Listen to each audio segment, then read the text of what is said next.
เมื่อมีคำถามจากแฟนคลับ FC มูเจ้าขานะฮะแม่ไฝทองย่องใหญ่นะฮะตลกสาวซื่อดังมูเจ้าโอ้ยนะฮะสมหญิงเนี่ยรู้จักเพิ่นตั้งแต่ยังน้อยๆจนว่าอายุป่านนี้ก็เคยเห็นเพิ่นผ่านหน้าจอซีดีโทรทัศน์พัดลมตู้เย็น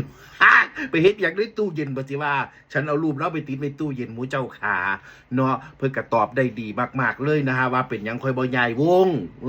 ฤดูกาลนี้เพิ่นก็ปิดวงมันบ่ซุมื้อนี้เพิ่นสังกัดอยู่กับหมอรำคณะเสียงวีหกเฮาสิมาฟังกันว่าเพิ่นตอบว่าจังไดเพิ่นคือบ่ย้ายวงคือบ่ย้ายคณะคือผู้อื่นหมู่เจ้าขา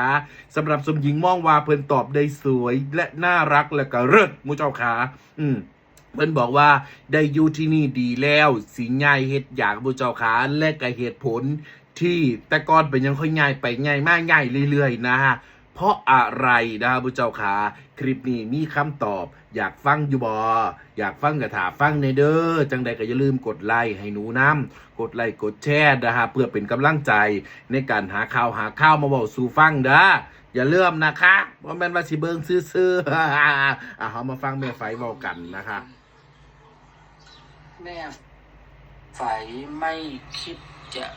ย้ายวงอีกเหรอคะอุ้ยสิย้ายเฮ็ดหยังข่อยได้อยู่หม้องดีแล้วข่อยบ่ย้ายดอกข่อยก็สิอยู่หมอลำเสียงวิหกไปจนกว่าเพิ่นสิบ่เอาข่อยพุ่นล่ะ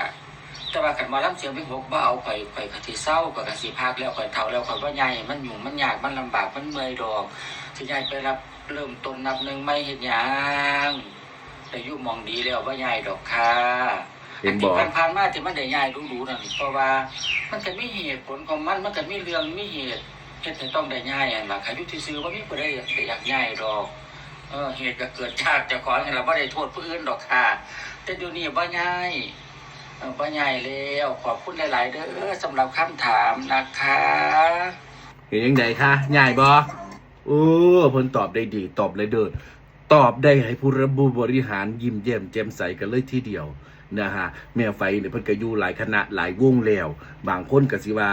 ข่อยคือบ่เคยเห็นแม่ไฝเพิ่นคือผู้หน้าจังซี่ปะสิว่าโอ้ยเนาะเดี๋ยวสิให้เบิ่งตอนรูปร่างสวยงามตอนที่เพิ่นขึ้นบนเวทีว่าเพิ่นเป็นหน้าตาจังใดเห็นไหมคะโอ้ยมีไงไฝทองย่องใหญ่นะคะโอ้ซุมื้อนี้เพิ่นก็อยู่นำบอดนกเสียงวิหกผู้เจ้าขานะคะเนี่ยไอดอลสมหญิงเลยได้นี่อยากเก่งคือเพิ่นหมู่เจ้าขาตอนที่นั้นมีคลิปของเพิ่นที่เพิ่นร้องเพลงของเขมรนะครับแม่น่ะหมู่เจ้าขาโอ้ยนับเลขตลกนับเลขตลกร้องเพลงแล้วหมู่เจ้าเอ้ย